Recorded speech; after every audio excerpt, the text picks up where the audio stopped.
A young couple spent their entire life savings building their dream home, and 18 months later, they were forced to tear out an entire wall because of a decision that took less than 5 minutes to make.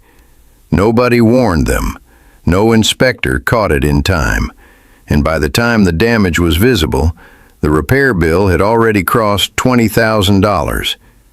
If you've ever wondered what really happens behind the walls of a home renovation gone wrong, or you're planning a DIY project of your own and want to avoid the mistakes that quietly destroy homes from the inside, subscribe now, because every week we dig into real construction failures, the hidden causes behind them, and exactly what it takes to avoid becoming the next cautionary tale. It started, like most disasters do, with something that felt completely harmless.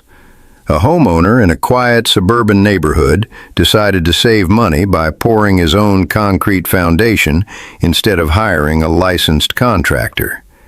He had watched videos online. He had read a few forum posts. He felt confident. The weather was clear. The concrete truck arrived on schedule, and the pour went exactly as planned. For a few weeks, everything looked perfect. Clean edges, a smooth, level surface, the kind of foundation that makes a homeowner proud enough to take photos. But foundations don't fail the day they're poured. They fail slowly, silently, underneath a home that looks completely fine on the surface. What most people don't realize is that concrete needs time to cure properly. And curing isn't just about waiting for it to feel hard to the touch. It's a chemical process that can take up to a month to reach full strength. And if weight is added too early, or if the moisture level isn't controlled correctly, microscopic cracks can begin to form deep inside the slab, invisible from above. This homeowner, eager to keep his project moving, had framing crews on site within a week. The concrete looked ready. It wasn't. At first, nothing seemed wrong. The walls went up, the roof went on. The house started to look like a home. But here's where everything changed. Nearly a year later, a hairline crack appeared near a doorway. It was barely noticeable, the kind of thing most homeowners paint over without a second thought. And that's exactly what he did. Most homeowners never notice this next detail, but a crack in drywall is rarely the actual problem. It's a symptom. It's the house trying to tell you that something below the surface has already shifted. By the time visible cracks appear on walls, the structural movement has usually been happening for months. Over the following winter, the crack grew wider. Doors that used to close easily started sticking. A window frame that had always fit snugly began to show a thin gap along one edge. Individually, none of these signs seemed alarming, but together they were the fingerprints of a foundation that was slowly, unevenly sinking into the soil beneath it. This is where the story takes its first major turn, because the real cause wasn't the concrete mix, and it wasn't bad luck. It was something almost invisible that had been happening since before the foundation was even poured. The soil beneath the home hadn't been properly compacted. When a construction site is cleared and leveled, the ground underneath needs to be compressed and stabilized before any concrete goes down, because loose or uneven soil behaves unpredictably once it carries the weight of an entire house. In dry conditions, it might hold steady for a while, but after heavy rain, or through the freeze and thaw cycles of a harsh winter, loose soil expands, contracts, and shifts. And when the soil beneath a foundation moves unevenly, the concrete above it has no choice but to move with it. Professional contractors know this, which is why proper soil compaction and geotechnical testing usually happen before a single truck of concrete ever arrives. It isn't glamorous work.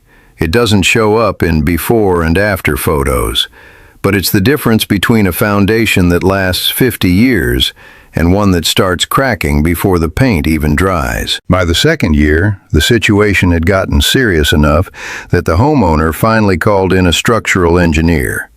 What the engineer found during the inspection turned a simple cosmetic concern into a full-blown financial emergency. Using specialized equipment to measure elevation across the slab, the engineer discovered that one corner of the foundation had settled nearly 2 inches lower than the rest of the house. 2 inches might not sound like much, but in construction, it's enormous. It was enough to twist the entire frame of the home ever so slightly, which explained the sticking doors, the uneven window gaps, and the spreading cracks that had started as one small line near a doorway. Now comes the part that costs homeowners the most money. Fixing a foundation that is already shifted isn't as simple as patching a crack. In many cases, it requires a process called underpinning, where steel piers are driven deep into the ground beneath the existing foundation until they reach stable soil or bedrock. The house is then carefully, slowly lifted and stabilized on these piers. It's precise, heavy engineering work, and it has to be done by specialists who understand exactly how much pressure a structure can safely handle during the lifting process. For this homeowner, the underpinning work alone came in at well over $15,000. But that wasn't the end of it. Once the foundation was stabilized, the interior damage still had to be repaired. Drywall had to be removed and replaced. Trim work had to be redone.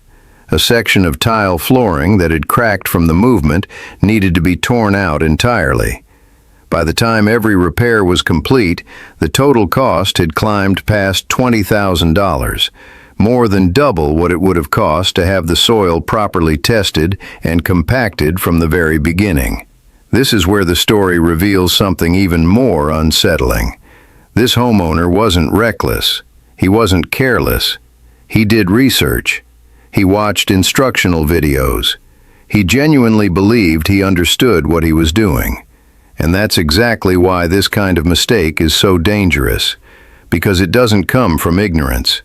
It comes from confidence built on incomplete information. There was one critical detail almost nobody outside the construction industry ever thinks about, and it's this.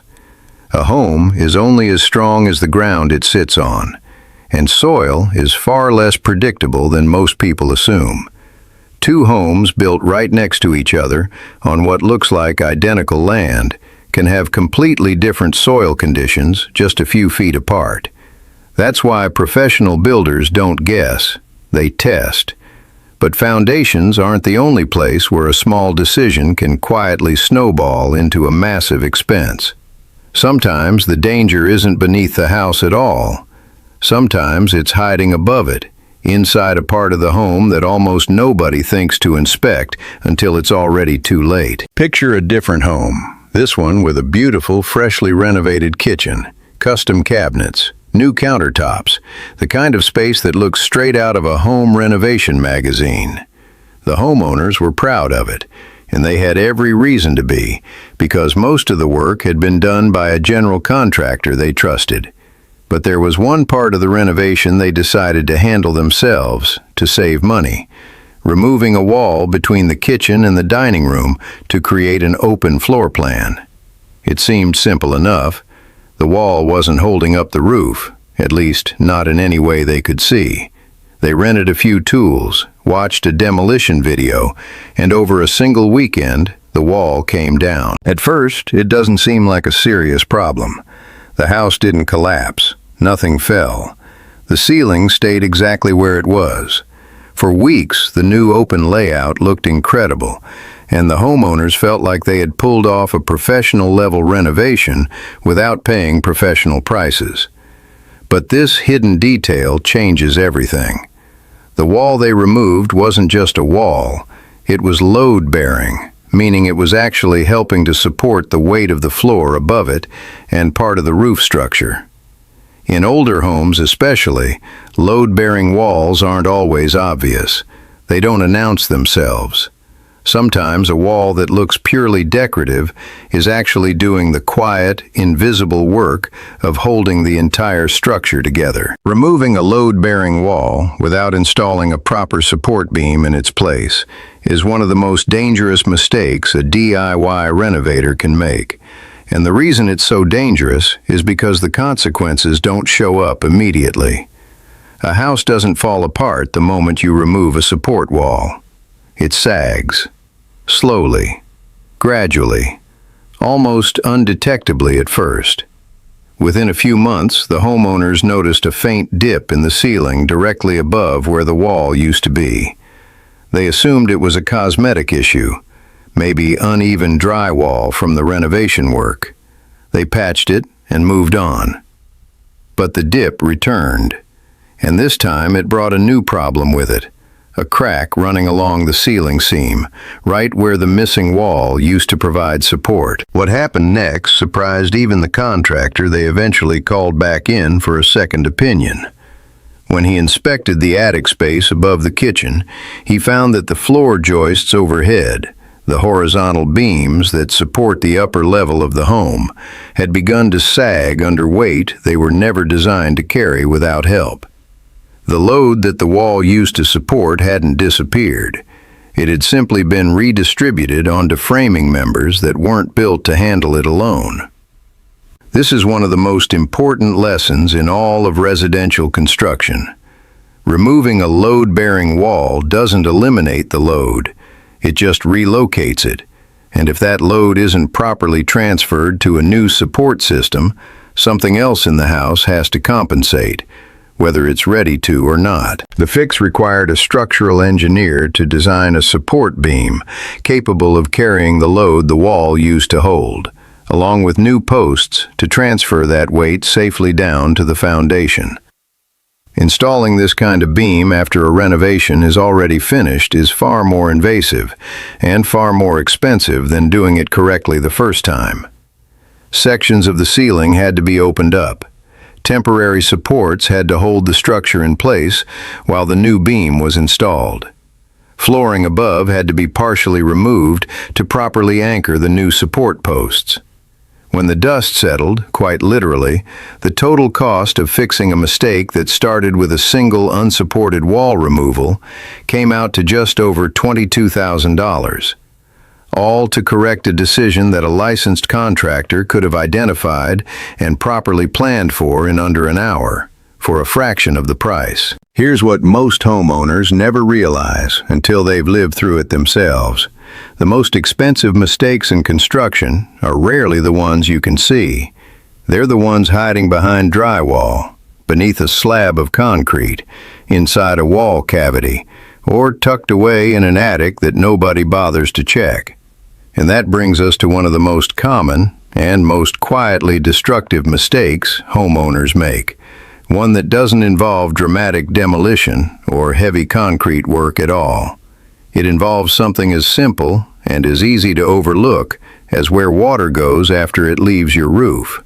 Picture a beautiful two-story home with a walkout basement, the kind of feature that adds real value to a property.